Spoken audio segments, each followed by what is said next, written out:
proof is in the pudding, and today we're going to give you exactly those proof, and hopefully you like the pudding. Does that make sense? Does that make sense, guys? Check it out. Hey, everyone. Welcome to another great episode of the Sales Evangelist Podcast. I'm your host, Donald C. Kelly, the Sales Evangelist, and I'm so excited for another great episode. I'm so excited to be here with you today. On this episode, we have an amazing guest.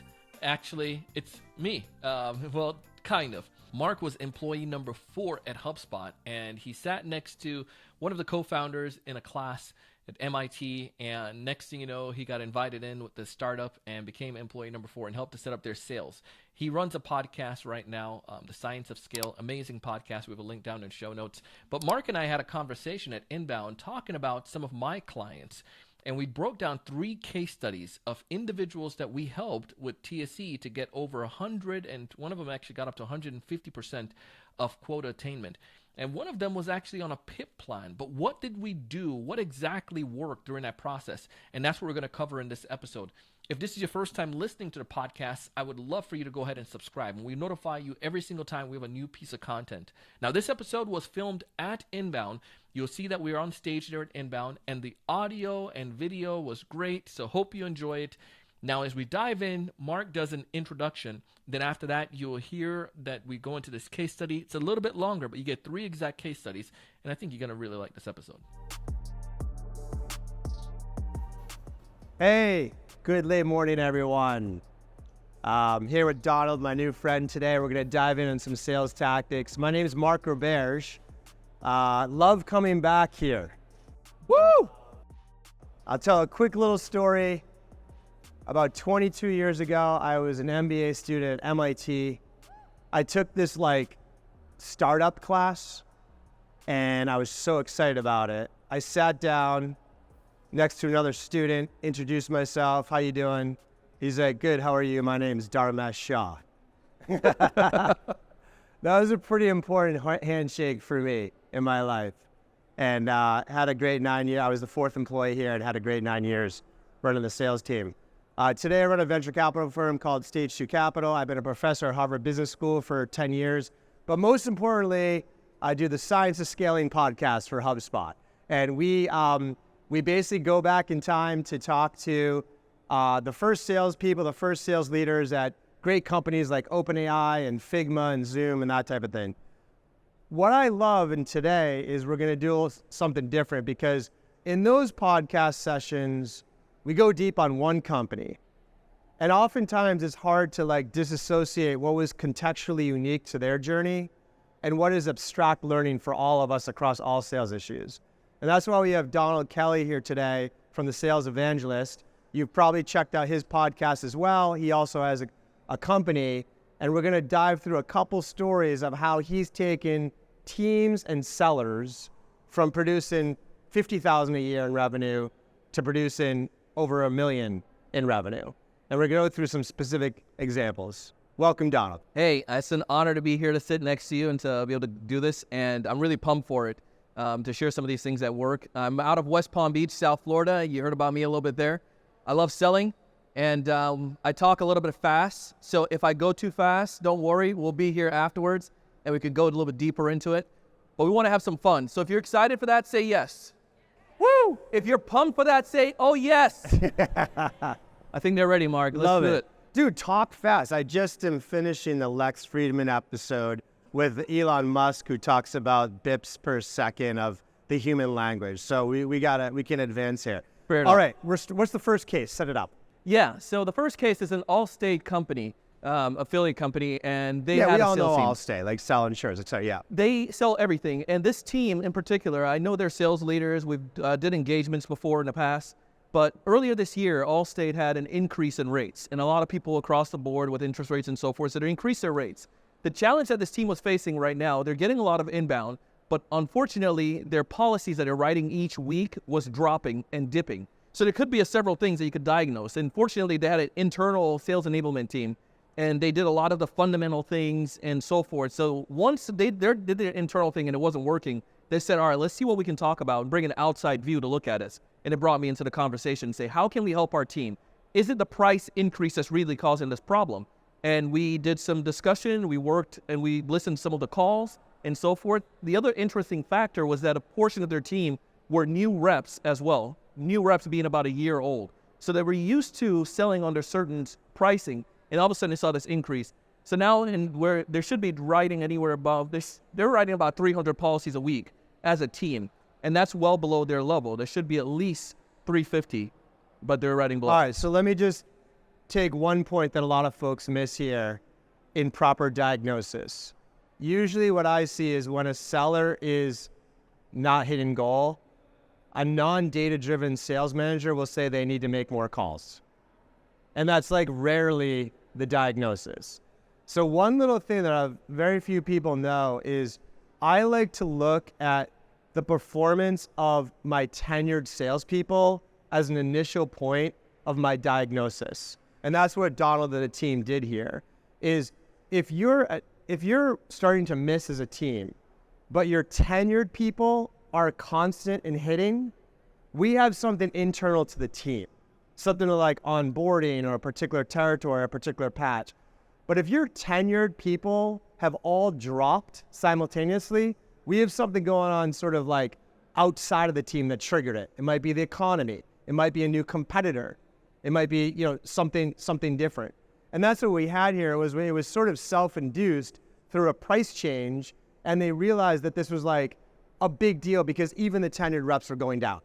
Now, we don't have the full diagnosis, why and how do we fix it? How did you figure that out? Yeah, so what we started to do with their team, after you listen to some of the calls, we found out right after they were talking about the price, everyone was confident going into it. You know your value, so to speak, at least the initial stuff. But usually when they got that price objection on the call, they started to climb up because they felt like it wasn't fair. And that was what when we started talking more of the reps, they felt that the belief that they had was that this is not fair, so to speak. Our company raised the price so much, and it's impacting us in our pocketbook and also impacting our clients in a tough economy at this point. And are they literally pitching on the phone, or is it a Zoom? And how are you diagnosing this like discomfort? Yeah, that was on the phone. Okay, so you're hearing the audio recordings. You can hear it. Yeah, definitely to hear that. Because most of them talking to families and individuals, so it's just a phone call. Okay, so suddenly this is a psychological mindset thing in a way. Okay, dive into that. How'd you get through? So here's one of the fun part that we went into. I gotta get my phone out of my pocket now. We get excited. You know, see me get closer. Gotta loosen up. So here's what we realized. Most people, when you talk about mindset, they just make it like this ambiguous thing, like it's roo rah rah. So just think different, think positive, and life's gonna change. But what I'm a little like Tony Robbins thing going on here. We didn't have a walk on any fire, but okay. here's what happened though. There's a science behind it. When you can put the science, it makes total sense. There's something called the reticular activating system. Okay. And what I want to just really want to explain that in the simplest terms. Imagine like I'm in Florida, you have a screen door, and the screen door, it prevents the bugs from coming inside of the house, right? So when it comes to reticular activating system with our brain, it's kind of like allow certain things in that we deem as priority. Yeah. So like, for instance, we talked about it, how my wife got a new vehicle, right? And we've all done this, whether you buy a new, whatever car, she got a new Atlas. So because of this new Atlas, all of a sudden we saw Atlas everywhere on the road. Which you never saw before. Never saw them before. Yeah. Like they never paid attention to them. Yeah. But is it a fact that Volkswagen just retargeted our family in particular and put cars around West Palm Beach? Absolutely not. But our reticular activating system was focused on that because something that we've been thinking about, researching, and deemed as important. So then therefore, let's look back at it when it comes to sales. If, for instance, if I tell myself that cold call doesn't work, then automatically all of the gurus on social who say cold call doesn't work are the only ones that I would see in podcasts. Listen to mine, it does work. But you start to focus on the thing. So we started looking at helping them to understand the science. You're focusing on the negative outcome of a price increase, and because of that, you're validating it over and over, especially in conversation. I told you because the client just told me we're way expensive. So we started helping them to understand and be recognizing that was happening. Then they were mindful of it. The second component to fix it now was going back to the value side of things. How do I help express the reason why we're more expensive? And do I believe that we can offer the value on it? And there was a huge value that Allstate had over their competitors. Fortunately, my wife is okay, but she did have a wreck that led to the fact that she had to get this Atlas. But the in a previous car wreck, we worked with the company, the previous insurance company of the other person, Sure. and it was a nightmare. It was horrible. But Allstate, their focus was that you don't have to go through hoops and jumps. If you do business with us, once you have a policy claim, we're going to take care of it, hands down. Okay, so we have a relatively data-driven diagnosis of what's happening here. Unfortunately, this is like a psychology exercise, which is shocking how much overlap there is between the science of psychology and sales. Like I often say to my students, the best salespeople in the world are therapists. I ironically had like a therapy session driving in this morning. I do it over the phone with my guy. And the crazy thing about therapy, right? You go in, you're bothered by something. All the therapist does is ask you 9 questions and you feel amazing.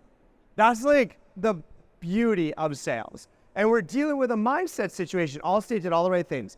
They did the perfect calculation with McKinsey or whoever on what the price should be. They did the value statements. They trained the reps. They did all the enablement. They had the scripts, etc. But they never addressed the psychology of the rep. Yes. You want to role play it? Let's do it. Okay, I'm going to be the Allstate rep. Let's go. Hey, how you doing? I'm Mark. Hey, Donald. Hey, see you at a rep. Yeah. Yeah, I'm the rep. You're going to coach me through this. All right. So, Mark, talk to me. Tell me, I noticed you guys are having some challenges. Yeah. What's going on? Well, I made a lot of money last year, and I love this company, but the executives, that never talk to customers, they increased the prices this year, and it's ruined all my sales. And they're all going to the competition because we can't compete on the price. Yeah, definitely. It's hard to compete on price, and we don't want to necessarily do that. Do you know why they increased the price? I don't know, profits, whatever. Yeah, it's just kind of taking stuff out of they don't know what's going down, so they're just increasing that. Here's what worked different last year though, besides the price. Is there anything else that you can think about? Well, yeah, I mean, I believe in our differentiation. Like, we have the best customer service, and I know when people need us, it's in a really tough time in their life. Yeah. And that's why I love being here, is I know that I've been approached by people who said, like, a tragedy happened and we were there for them. Yeah. So, like, I've always believed in that, but it's like, I don't know. Let's go back. What do you have control over in this situation, would you say, Mark? I obviously can direct the narrative and position Allstate correctly, but like, I can't discount the price. Yeah, we can do that. We're not going to change that beyond the price. Everything else the same. Everything remained constant. Sure. Okay. So why don't we address the price straight on with them? Because I think that makes you uncomfortable. With your customers, whenever they're coming so to just conversation. Like stay it straight up? Like, Yeah. what do I do? I've been pitching it. Yeah. It's just not closing. Well, let's go through it. Is that okay? Sure. So let's say that I'm going to be the sales rep. Okay. And then you're going to talk to me about the price. Sure. We're 15% more. Let's just say Okay. that. Yep. So why don't you bring that up? You just said, Okay, Donald. yeah. So like, I'm really glad you reached out, and really appreciate you for who we are, like service oriented. I've been here for 5 years, and as such, our price is 15% higher than the competition. Yeah, and it is true. Let's role play where I'm the rep. Yeah, sure. So like, You're the I love customer. your stuff, Yeah. but like, I don't understand. Insurance is insurance. Why are you 15% higher? You're true. Definitely right. The price did increase, and unfortunately, that's not necessarily what I want to. I can't change that component, Mark. But here's the thing that I do believe is that our product work. Out of curiosity, understanding Allstate, Progressive, and all the other companies that are out there, our prices are a little bit more. Why do you think that our prices are a little bit more? Well, I mean, from what I understand, the people that use you have the best service, and that's going to be important for me. Is there anything else you would think why a company would charge a Yeah, premium so price? boom, right there. All right, that's like the easiest thing that we really, first off, like he's addressing the mindset of having the confidence that I can actually sell this. Like he heard the hesitation. The other thing is, very simply, he's handling the objection with a question. How simple is that? Like everybody gets defensive. They feel like they have to say something brilliant. And you generally say like, why does that matter to you? And what it does is first off, they all of a sudden like start to think about it and they're unpacking it. Yeah. And it gives you as the seller a minute to think about what to do. Yeah. It's such a simple thing. So kudos to you. Now tell me a little bit like what happened with this team. So the first week we did this, and I'm telling you this is, so now the data comes in. The first week we did this, they wrote 300 policy and they should be above 350. So they wrote 300. The next week after that, that's when he called me. The next week after that, they wrote it went up to $350, so they got back up to par. Then it went to $385. Then it went to $400, and it eventually topped off around $425. And it wasn't anything like revolutionary. We didn't change the price. We didn't bring in some new tactic that we got from Mars. It was just understanding the way that they were thinking about their value offering, and then also being willing to ask the question, the confidence to do it. So, and that's what happened with them, and made decent money from it. I connect with this story. It reminded me like 8 months into HubSpot. First off, like how we came up our pricing in year one was a complete joke. Like literally, I remember sitting around with Brian and Dharmesh, and they're like, okay, we're going to build this, and it does this, and it does this. And I was like, how much does it cost? And they were like, oh, we haven't thought about that.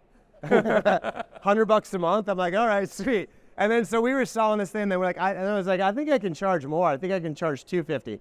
And then one time they were like, we should increase it to $750. And our reps started to freak out, same thing. And I went around and I was like, hey, John, you're from Monster. How much did the product you sold sell for? $10,000 a year. Is HubSpot better than that? Yeah. So what's the hesitation? I went around to each person. Where'd you work before? How much was it? Turned out their price was way more. They believed in HubSpot more, and we got through it. From a mindset standpoint. All right, what's the next one? So the next one is, you probably heard of the company. They're a 3D printing company called Formlabs. One of our podcast listeners, he was an individual at Formlabs. He was one of the early sales reps there, and they started breaking into the medical division a little bit more. And he reached out to me, and he said, I'm having challenges. He got put on a PIP, performance improvement plan.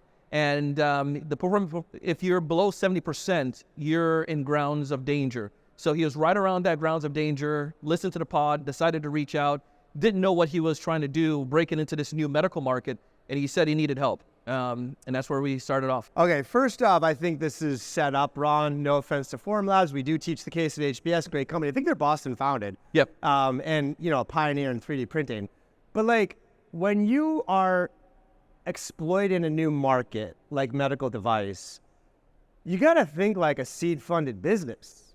You don't have product market fit yet. In this case, they had product market fit in wherever they were. Maybe it was in manufacturing. I know they did a lot with like Ford Motors and GE and stuff like that. But like, they're a completely different market, and most entrepreneurs and founders are overly optimistic about how they can apply what they learned in this product market combination to a new market.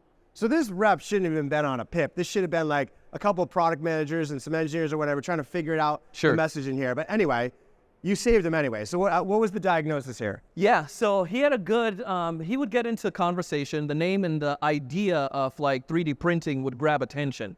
But the problem was you're not getting everybody engaged. Anyone who's done anything with the medical world, you recognize that you need multiple stakeholders. And it's almost in any industry, right? You have to have multiple stakeholders. But specifically with theirs, when you try to sell to try to get to the doctor, God bless you, you're not going to get through. So he had to understand to get to the office managers or those individuals, the gatekeepers in some of these SMB size dental offices. But then also, how do I expand and get others engaged? So one of the other people was definitely, what can I say to get the doctors engaged? And then the other part was, what can I do to make sure I get like pretty much the account managers, people working directly with patients, to get them engaged early on in that process. And that was one of his biggest mistakes. And then his discos, or his discovery calls, weren't structured. It was kind of like, I have something interesting, let me give you a quote, and then let's hope and pray that something comes through. Show up and throw up. Hey. Alligator selling, big mouth, little ears. Yep. We have 2 ears for a reason. Let's throw all the friggin' lines out there. All of it. Okay, couple things to break down here. The first off is the getting to power. And it's just not easy all the time. In this case, getting the doctor. I know we teach this case on like Boston Consulting Group and a great partner that was trying to get into a Fortune 100 company. She did all this research and found an ex-client who was a private equity person that was personal friends with the CEO. And she asked him for an introduction to the CEO. He said, hold your horses. I don't do that for anyone. Fly out to my house next week. Let's sit down over dinner and talk through how we're going to, like what you're going to do for them, just to get an intro. But that's a $100 million account. So like, let's not minimize the act of getting to power. Yes. The other thing that's happening here is we have a decision-making unit. We have a doctor, we have an office manager, we have potentially a CFO. They all think about different things. The doctor cares about like, I got to get patient care up. I need to do my job easily. The CFO cares about the price. The CTO is like, I don't want to buy anything. Yep. Anything I buy is more work for me. But like, is it secure? All that kind of stuff. We have to appreciate all these different folks. So how did you get him through that understanding? Yeah, so when we looked at each of the deals that he was working with, and we got a chance to analyze, it was really that. They just had that one individual. So then I started asking him who else typically are engaged in this. Fortunately, his wife worked in the medical field as well, and she was able to give him some research understanding. Here are some of the decision makers. Here's some of the key components. And we came to the table and we did that. I did some stuff in the medical world at one point as well. So we started analyzing how can we get access to some of these people and start having a conversation. But more importantly, we started the idea was my wife speaks Spanish, and she grew up here in the U.S., but so she's fluent Spanish and English. But there's certain situations when we went to the Dominican Republic, I did 6 years of Spanish, and we were going through their equivalent of TSA, whenever you check in, whatever the airport, and I pulled out my Spanglish, and she was behind me, and I look more Dominican than she does, so I started doing my Spanglish, and then they're like, they started going over my head, asking questions that I didn't understand. That then come Christina, and she started to speak Spanish. And then all of a sudden, they're like, oh my goodness, we can have a conversation with her. Here's what happened. What I realized, he was not having the conversations. He was having surface level conversations with the office manager. I bet he was given the same presentation each of these people. Exactly. So we started saying, can you speak Spanish, so to speak, to the other Spanish speaker? Can you speak above her level or his level and explaining the business challenges that were happening and how Formlabs can help them in a business situation. And then also from the medical component, how can this revolutionize the way that things are working right now in the dental practices? So we started speaking these different languages. And then obviously at this point, office managers were like, this sounds like something that I needed to bring this other person in. So we started changing the conversation. And then the other part to that too is you bring it up beforehand. Yeah. Certain times people go into a disco and they assume that the other person knows how to buy their product. With a new product and a revolutionized product, no one is going to know how to buy it. You have to teach them how to buy that particular product, right? So in this particular case, we started establishing in the disco, these are the people that usually engage, and this is the reason why when they're using or implementing 3D printing in their organization. So we started going through this component with them, and he saw a huge difference where he started getting access to people at different times. It wasn't like, hey, the doctor's going to be jumping on a call right now, but they're going to be free at 15 minutes at lunchtime. Let's tackle this component there. But his discos became so much better. And instead of doing like the basic spin, we started teaching him more relevant ways. And one of the ones that he didn't know much about, we started talking to him about band. Like, you don't know anything about these guys' budgets and so forth. Right. And it's a basic setup. You're going to teach somebody who's new in sales. Yeah, double click on that one, because that's always the hardest thing of like, most salespeople just want to give the pitch. Yep. Like, how easy is that? Like, product management gave me a sales deck. Let me just go out and show the sales deck to as many people as possible. Meeting went great. They listened to every slide, and then I left. It's like, it's really hard to like ask open-ended questions and listen, but that's like, thanks to Gone and all these people, like the top performing reps speak less than half the time on the first call. Yes. And by the way, I don't understand why I don't see board decks that just show me what % of sales calls where the rep spoke less than half the time. What an easy summarization of the effectiveness of our sales org. So think about it as just an analysis that thanks to AI today, we can do that. But how do you get this rep that's just like, I like to just give the presentation and teach, like, how did you get them to do discovery? Same idea, role play. We had to practice. You had to get muscle memory. So during our sessions, we help understand you have to teach the education side of it. Like, this is how you do it, and then let's practice it. And we started practicing a lot more, and then he started sending me some of the stuff. We analyzed, listened to his calls and whatnot, and but it was just practice. And that was the biggest difference with him, that muscle memory, understanding now what to do. I don't remember who posted this recently, but like, well, first off, like, quick little cheat if you're getting comfortable with this is like a very, very simple opener is, why'd you take this meeting? Yep. It usually works, and it's like doesn't fall on your face, and it's just an easy thing to like, most people are just gonna go and start talking. I know like someone posted this recently that I joke with my students is, if you want to get good at this, like this is a great venue to do it. After today's session, okay? Walk up to a stranger, introduce yourself, and start asking them questions. And see how long you can ask them questions before they get pissed off. Like, that is awesome. And great salespeople, they're grabbing beers with them after. They love it. Like, I know when I go to like a wedding and I walk up to someone and I ask them questions, I don't say anything but my name. I ask them questions for 30 minutes. Sometimes they're like, that's a great question. No one's ever asked me that before. I know I've reframed their perspective. Wow, that's an advanced level. And then they go over to their spouse, like, oh, I just get this guy, Mark, he's amazing. What an amazing guy. I didn't say anything about myself. But that's really like a, kind of prototype of what we're talking about here. So what happened in that situation? 70% PIP. So in 3 months, he came to me and I thought it was like, holy moly, this is going to be tough to get this in 3 months. So Chaz went up to 100, then he went over to 120% of quota. That's crazy. It was, again, nothing revolutionary, no secret system.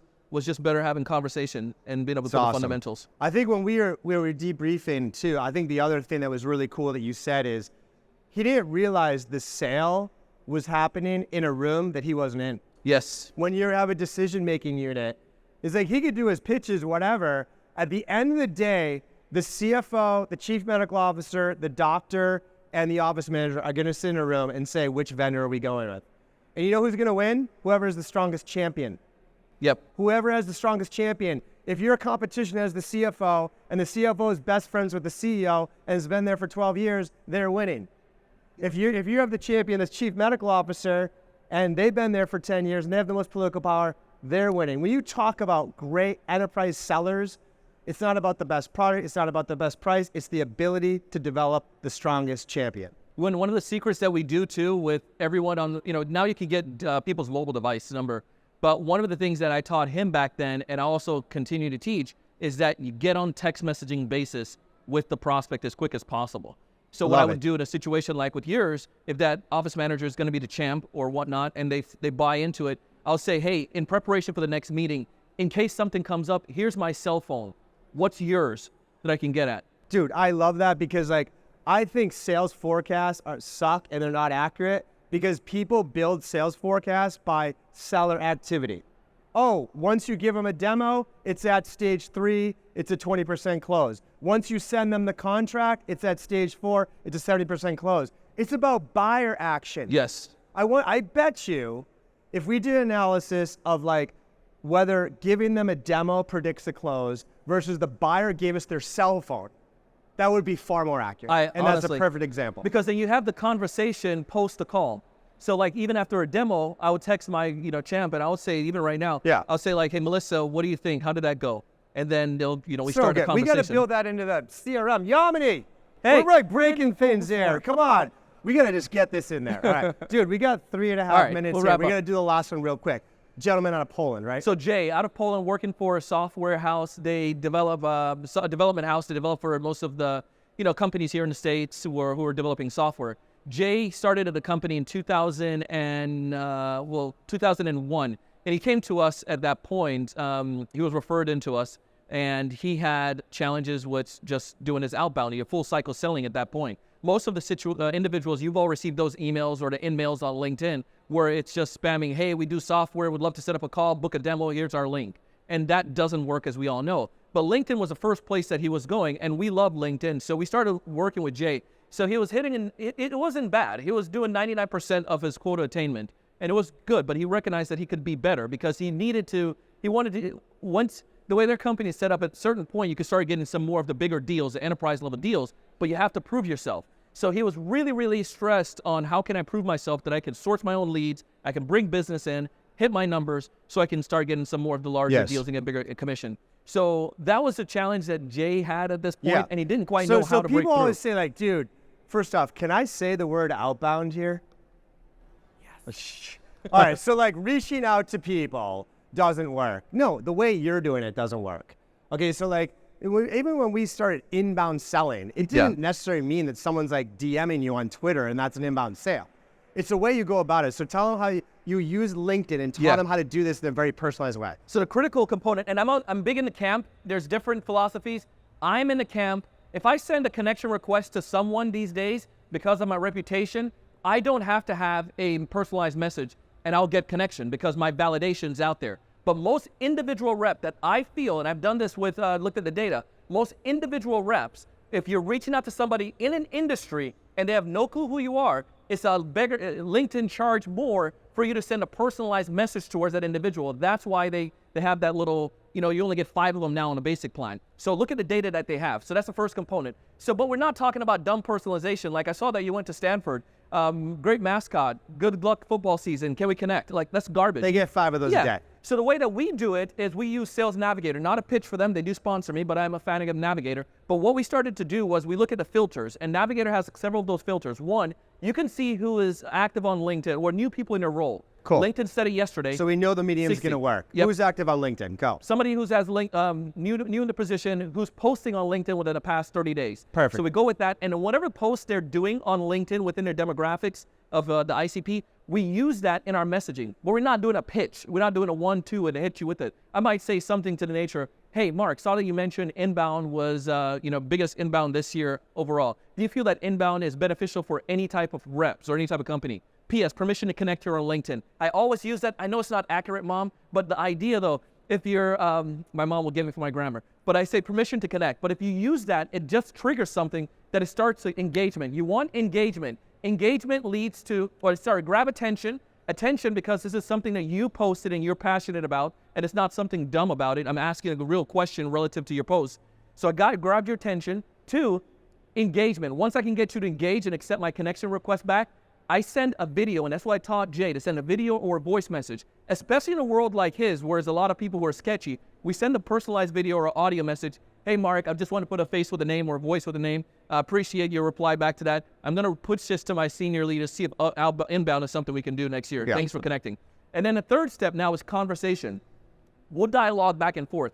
I don't teach you pitch on LinkedIn, but I use that as a vehicle 3 days later to then send that email that has a high propensity of getting open. If I go back into this, I'll say, see you at inbound next year. See you at inbound as my subject line. Hey, Mark, it's Donald again. Just want to tell you, appreciate your insights. I thought about this after looking at whatever value prop that's happening. Saw you guys were increasing in your head count. Have you guys ever thought about outsourcing some of that monotonous labor development at a fraction of the price? What a wonderful way to get down to that filter of like who's actually active. The other one you mentioned was new to the job. So now because when people are new to the job, they're going to make changes. They're going to spend stuff. So he's filtered this down to people who are active on LinkedIn.